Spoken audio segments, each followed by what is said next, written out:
Foot, écologie, Covid bien sûr, mais aussi Groundhog Day, ce sont les infos de la semaine au Canada. Et dans l'épisode d'aujourd'hui, je partage avec vous ce qui m'a marqué.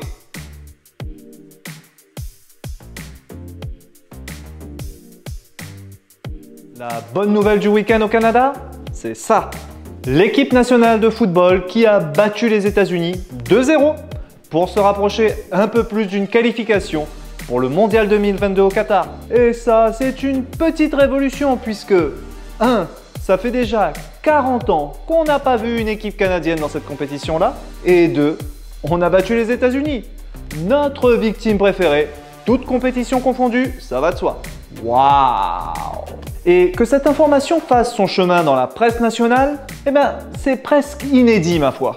Parce que si en France j'entendais parler de Ligue 1 presque au quotidien, le football, ce n'est pas vraiment le sport phare au pays du sirop d'érable. Déjà, si vous parlez football, on pensera que vous faites référence au football américain. Ou plutôt au football canadien, parce que ce sport est un petit peu différent ici au Canada. Alors le ballon est toujours ovale, les joueurs portent tous des casques, mais le terrain est plus grand, on a 12 joueurs au lieu de 11.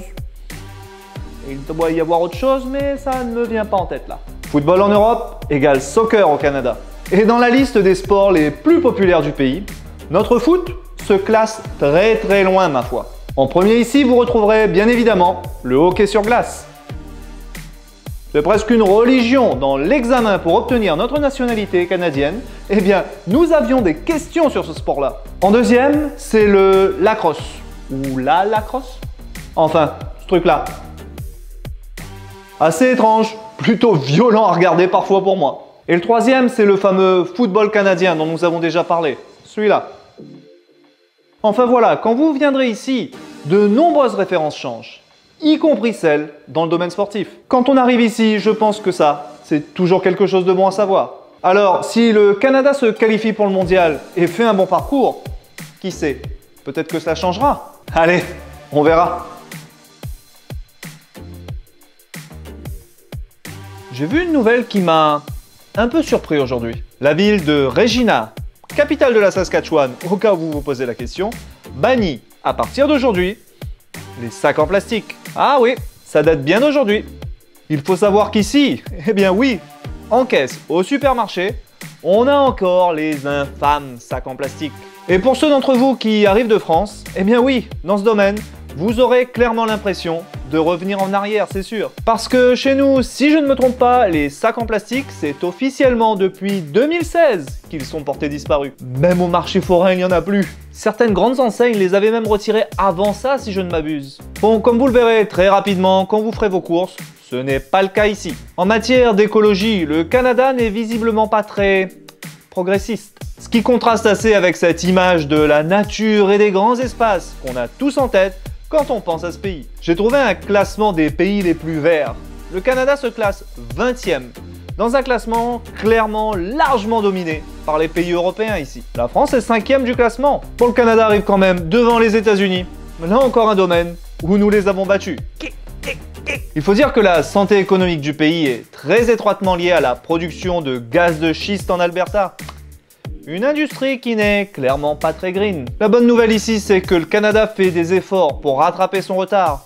Et que bientôt, bye bye les sacs en plastique. D'ici fin 2022, il n'y en aura plus, d'après ce que j'ai lu. L'an passé, on a déjà perdu les pailles en plastique. Donc dans ce domaine, comme vous le voyez, on se rattrape petit à petit. Si vous arrivez cette année ici, vous croiserez encore pendant un temps en caisse des sacs en plastique. Et à ce sujet, petit truc pratique. Quand la caissière du supermarché vous demande « Do you need bags ?»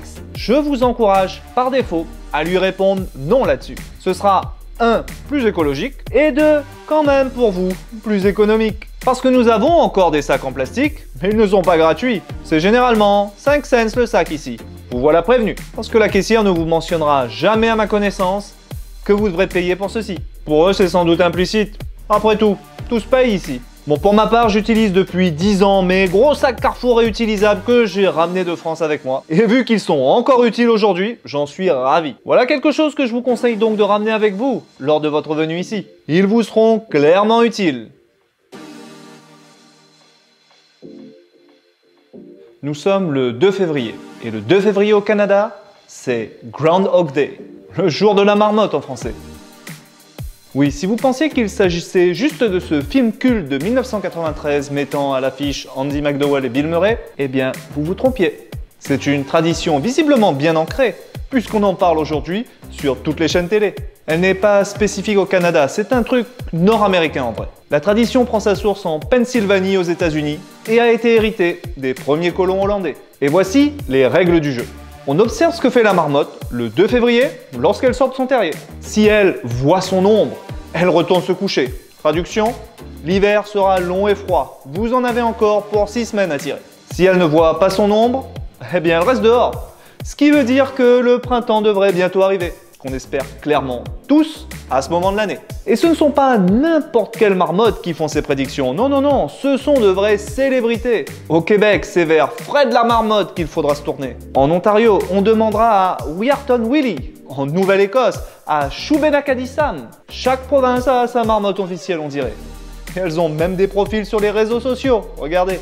Le jour de la marmotte est véritablement célébré au Canada, puisque chaque province organise ainsi une petite cérémonie pour que les prédictions de la marmotte soient révélées au monde entier. Alors en temps normal, on peut y assister, mais pandémie oblige, en ce moment, vous pouvez juste les vivre et revivre sur les réseaux sociaux ou à la télé. Bon, je pense quand même que, comme dans les combats de catch, tout ça c'est un petit peu truqué. J'ai visionné la prédiction de Weirton Willie, notre marmotte ontarienne, et je n'ai pas vu de marmotte, juste quelqu'un tendre l'oreille au-dessus d'une boîte pour entendre sa prédiction de l'année et la répéter.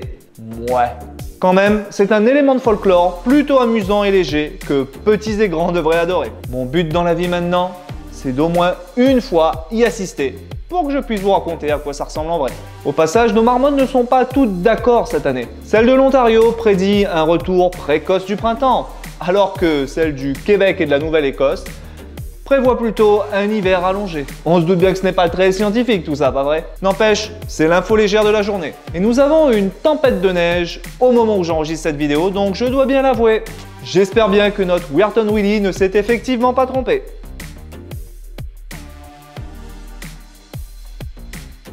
Tiens, Stay Vancouver Promotion. Qu'est-ce que c'est que ça? Après examen intensif de la chose, je peux vous confirmer que c'est une très bonne nouvelle pour ceux d'entre nous qui sont actuellement ici et qui veulent découvrir le Canada. La pandémie a en effet sévèrement secoué notre secteur touristique et du coup en ce moment je vois des offres fleurir pour inciter les gens ici à visiter le Canada. En attendant que les destinations internationales réouvrent, misons sur le tourisme local. La promo est plutôt alléchante. Une carte prépayée de 125 $, offerte pour la première nuit passée dans un des hôtels participants. Puis pour chacune des 3 nuits suivantes, on y rajoute 50 $. Donc pour un séjour de 4 jours, ce qui est amplement suffisant pour visiter juste Vancouver, ça correspond quand même à une réduction de 275 $. C'est quand même pas mal.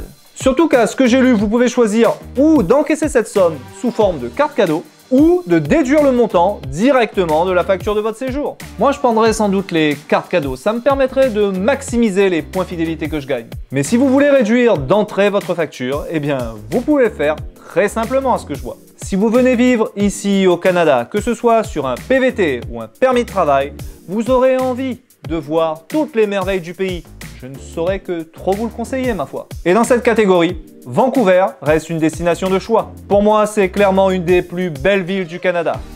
Tant qu'il ne pleut pas. Pour bénéficier de cette promo, vous devez cependant réserver via ce site et y séjourner avant le 30 avril 2022. Je vous conseillerais, si vous voulez en profiter, de viser à partir du début avril. Parce qu'à ce moment-là, les cerisiers sont en fleurs et le climat est généralement beaucoup plus sympa. J'ai déjà vu des températures de 20 degrés à Vancouver au mois de mars, alors qu'il neigeait encore chez moi. Oui, le climat est beaucoup plus doux sur la côte pacifique du Canada. Le seul problème, c'est qu'il peut pleuvoir beaucoup. Beaucoup plus. Mais ne vous inquiétez pas, la plupart des hôtels mettent des parapluies à votre disposition dans les chambres.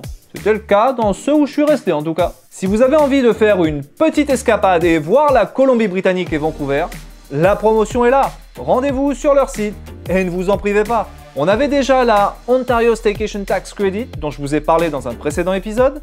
On a maintenant cette offre-là. Il y a aussi quelque chose de similaire si vous voulez rester à Ottawa. Si vous êtes ici, c'est vraiment le moment de commencer à planifier ces visites à travers le Canada, je crois.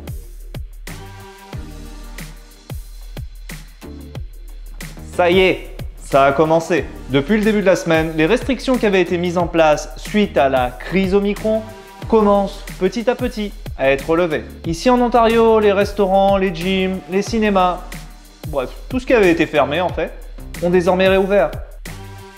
Ils sont pour l'instant à 50% de leur capacité, mais celle-ci pourra augmenter d'ici le 21 février. Même chose au Québec où les restaurants ont également réouvert. Par contre, pour les gyms, les bars, les cinémas, eh bien dans la belle province, il faudra attendre un peu plus tard, courant février. Chaque province a son propre plan de réouverture comme vous le voyez. Mais l'info de la journée, ce sont ces deux petites phrases lâchées par notre Chief Public Health Officer of Canada. 1. Le Canada doit adopter une approche plus durable face à la pandémie. Et surtout, 2. Nous devons revenir à une certaine normalité. 18 petits mots qui, personnellement, me font rêver. Parce que c'est clairement quelque chose que nous attendons tous, pas vrai? Aussi, plus tôt dans la journée, les premiers ministres des provinces d'Alberta et de la Saskatchewan ont clamé haut et fort que dans leur province, très bientôt, toutes, oui ils ont bien dit, toutes les restrictions actuelles seraient levées. Et que cela pourrait arriver dans ces provinces, peut-être même d'ici la fin du mois de février. Bon, on ne va pas trop s'exciter quand même, parce que nous y avons déjà cru. Et puis, rappelez-vous ce qui s'est passé en novembre dernier. Mais visiblement, il y a en ce moment beaucoup de discussions à ce sujet. Dans la presse internationale, on parle beaucoup des exemples de l'Angleterre, du Danemark, où en fait, toutes les restrictions ont été levées. Le Canada est-il prêt? En attendant confirmation, on ne peut que l'espérer. Les prochaines semaines nous le diront sans doute, mais avec les déclarations d'aujourd'hui, clairement, c'est un vent d'espoir qui souffle. Donc on croise tous les doigts pour qu'on puisse bientôt retrouver cette certaine normalité. On est d'accord, ce ne sera pas comme avant, mais quand même, hein. Et voilà, c'est tout pour aujourd'hui. À très bientôt pour plus de bonnes nouvelles canadiennes. Alors n'oubliez pas de vous abonner pour ne pas les manquer. Et là, c'est vraiment terminé.